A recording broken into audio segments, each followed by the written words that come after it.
In today's video, you're going to learn why being too busy might just be ruining your life. And just before we get into that, make sure to keep your eyes peeled on this channel for the salesman.org Cyber Monday sale, because it's going to be mega and all the announcements are going to be here first. So let's jump right into it, because most salespeople, they pride themselves in having their fingers in as many pies as possible. If they're not on the phone, then they're trying to social sell on LinkedIn or complete some kind of random report for their sales manager that they've just been dumped on their desk. They are go, go, go. But I want you to remember that scene in The Shining where Jack Nicholson writes, "All work and no play make Jack a dull boy."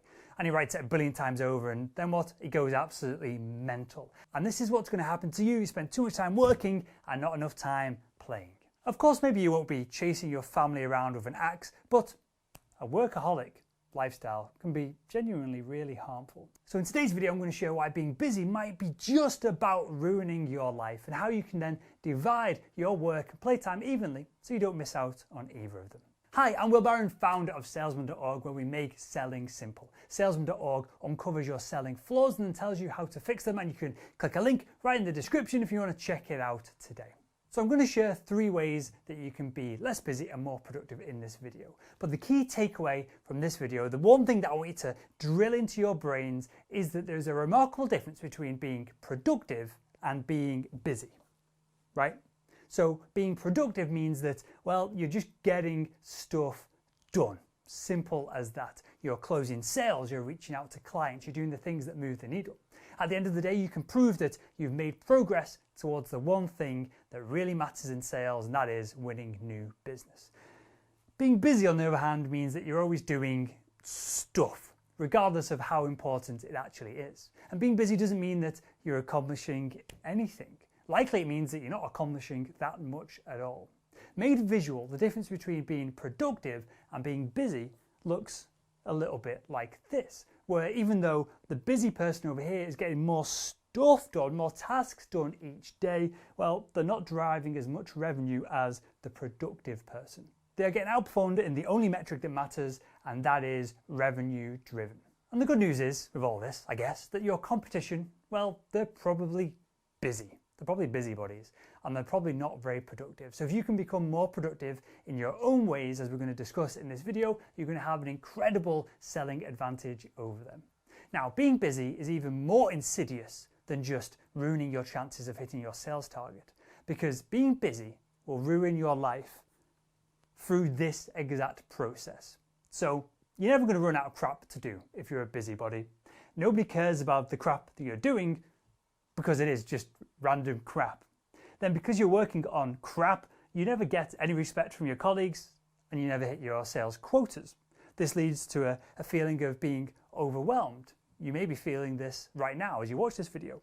Then you're always going to feel rushed and pressured, and eventually this leads to just total, complete burnout. This is when people quit their sales jobs, even though they might be somewhat talented at it. So tip number 1 in this video is to focus on being productive and not focus on being busy. That means don't do more stuff, do less. Focus on the 20% of selling activities that drive 80% of your revenue results. Stop cold emailing 500 people every day and just cold email 25 people who might actually respond to you and who knows, might actually buy your product. Stop multitasking throughout the day and just time block specific tasks into your calendar instead, so that you're doing specific things at specific times.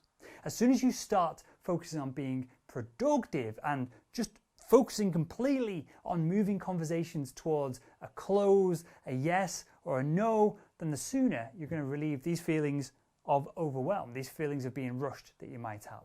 Next up, the second tip that I have for you that will dramatically reduce your levels of just busyness is to cut down on your to-do list.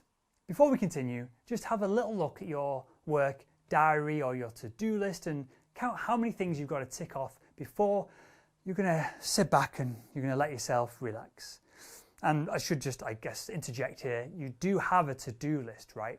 If not, well, if you're trying to remember to call Jerry back at 2 p.m, but also you've got to email Sally the figures that she wanted before the end of the day, and there's Barry, bloody hell, what did Barry want? If you're not writing all of this down, you're going to constantly feel overwhelmed and pressured and stressed. So the first step is to just write it all down, get it on the paper. But now, moving on, assuming that you do have a to-do list, look at it. Run through the list and ask yourself, how many of these items move a sale, a specific sale that you can measure, that you can put a number on, a specific sale towards a decision, a yes or a no? Is there anything on the list that doesn't take this criteria? Then get rid of it, cross it off, scribble the bugger out. Because it might seem like every task that you've got to do is equally as important as the next, but if you feel like this, you're going to just buckle under the pressure as all these tasks get piled on top of you. More pressure typically leads to less productivity. When I started in sales, I found that I was overwhelmed with just the sheer amount of tasks and learning and training and everything else that I had to do. But I decided the best way to manage my workload was just to make a list and just whittle it down into the important things that needed to be done, the important things that helped me reach my target. And I'd recommend this. For me, it was about 10 tasks each day. That should be more than enough to occupy your time and keep you productive and not busy. This process of cutting the number of tasks down also means that, well, you've got more time to devote to each of these tasks as well that you wouldn't have had time to devote to them before. Just think of that old saying, it's quality, not quantity. In sales, in such a noisy environment that we're all competing right now, this is probably what you need to focus on. If you're completing 10 tasks each day brilliantly rather than 20, 30 tasks shoddily, that's going to reflect better on you and your success rate as a sales professional. The final element of reducing busyness is to schedule your work and playtime.